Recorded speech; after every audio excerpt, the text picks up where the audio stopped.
An area I manage my time well is in the planning for my final product. I made sure to factor in the time it took me to make previous edits and receive feedback on it, reflecting on my work until week 8 to influence how I manage my time in the future. I knew from week 5 to 6, making a video which is deeply edited would take far too long and would take away from the narrative of my edit. Instead, I planned it out so that it would be far quicker, spacing out my time in small amounts across a longer period of time to give myself time to deal with setbacks and obstacles. Using a more visual setup, I was able to commit to memory what I wanted to do each week, and using my time in class to work to the completion of each goal. During week 8, I noticed how quickly it was to complete all of week 8's tasks, only taking 1 day. What I decided to do was to complete week 9's work so that I had week 9 to do the progress check too. This shows more the flaw in my planning, forgetting to include tasks such as the progress checks into my time management and overestimating how long each task I had assigned would take. Another issue I had was with the feedback from my professional. In our communications, I had asked for next steps, where I could grow my skills. He listed learning storytelling, studying music, and graphic designing as important skills I should learn for this task. Unfortunately, as I had reached out to him very deep into this journey, these goals are unachievable by this point. Had I planned out more thoroughly, maybe starting from week 1, I would have realized that reaching out to a professional so late would limit my growth. Seeking feedback so late into the unit would mean that only feedback on my work, not my skills, could be addressed. I think including this weekly planner showed growth from that experience, realizing that planning everything out would let me see if things are in an appropriate and linear position. Some of my most impactful resources were social media and YouTube videos, utilizing polls and questions to get broad and specific feedback on certain edits and professional tips to improve my general skills and understanding.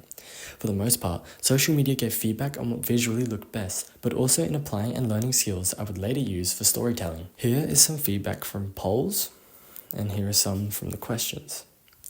Social media allows me to collect a broad scope of opinions on a specific piece of work to gain a variety of feedback.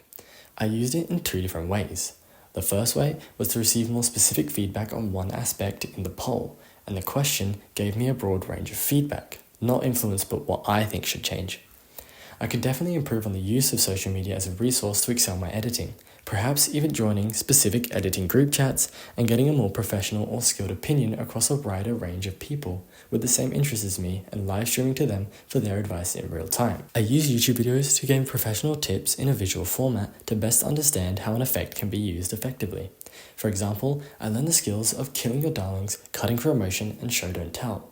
This resource gave me information I never would have come to by myself aside from show don't tell. It taught me to consider only including shots that make sense, not just your favorites, and to cut based on emotion you want the audience to feel. Fast cutting is fast-paced, slow cutting is relaxed or sad. In general, my approach to decision-making was impacted by feedback and personal experiences.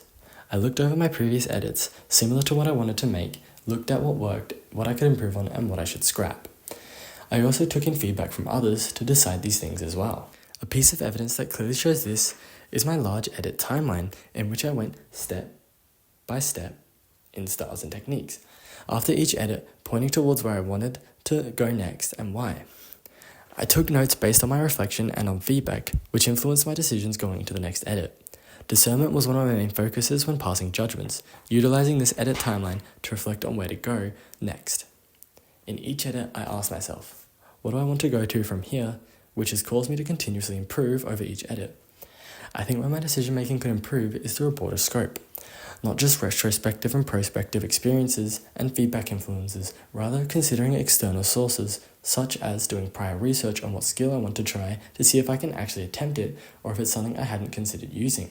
This is what I did for storytelling, which is in a separate little box right here, right there.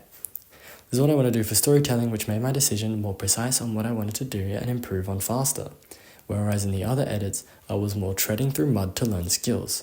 Some decisions I need to make in the future is how I'm going to decide when my final product is good enough to represent my skills. I want it to be a presentation of my skills alongside a story, something that I'm currently not sure how I'm going to appraise it.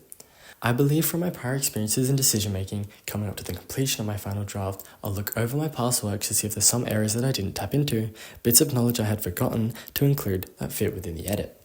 I also need to decide where I want to go next from here. An edit the length of a music video has always been a long-term goal of mine, before this unit when I was much more of a novice, so deciding on my next project beyond this task is something important I should keep in mind while I make decisions from here. For this, I believe I should do some research and look more into the future of what inspires me. What do I want to create next? Do I want to tell a more specific story, or do I want to try combining songs and videos to make an edit that uses audio and video knowledge together? These are all decisions that can be discerned upon whether I can achieve them or whether I need to do more work improving on basic skills before attempting such difficult tasks. I would say my most used strategies were working my way through editing and self-constructing development. Incorporating feedback when I feel like I had advanced enough to where I was proficient in making improvements as I see fit, as opposed to making improvements during the learning process while I didn't know how to. Another strategy I used was to interact with the professional to get a skilled view on specific topics I wanted to develop. The initial strategy of self-constructing learning was very useful, making it so I fully understood the skills I was applying and therefore how to tweak them to improve them rather than simply applying an effect and moving on. The impact this had on my learning was substantial, taking it from a superficial level to a deeper understanding of a way in which I learned best, learning from personal trial and error over longer periods of time. My second approach was to build on top of the self-constructed learning through the insight of a professional, Jordan Orr, a professional music video editor. I've stated previously that learning through trial and error can only get me so far. Professional input can push me beyond the basic level into a wider range and steeper stage of learning. For example, when I reached out to my professional contact, he highlighted the importance of graphic design, a trait I had never and likely would never have considered before. This is simply due to my superficial knowledge of graphic design, believing it to be more about animations and posters. Instead, it's about learning what looks aesthetically pleasing on a deeper level than I just think it looks cool. While this helped expand my learning slightly, it was somewhat irrelevant, more a long-term goal I wouldn't be able to achieve in my final product. This strategy involved asking questions about editing and his personal views on editing, which ended up being too open-ended and leading to useful but not applicable feedback. Overall, I consider this strategy decent, giving helpful advice, but not directly impacting my learning goal or other strategies. From a wider perspective, the feedback I have received, not just from the professional but also people around me, helped me view my work from a different perspective. Usually when I edit, I end up missing certain aspects that don't become obvious to me when I hyper-focus on effects or transitions. Viewers with an unbiased, full-picture view are able to pinpoint blind spots in my edit, picking apart from an overall viewpoint unlike me. This feedback has helped me go back through and change portions of my edits to help them flow better. This range of perspectives has helped me go further into my process and tweak where I'm making mistakes.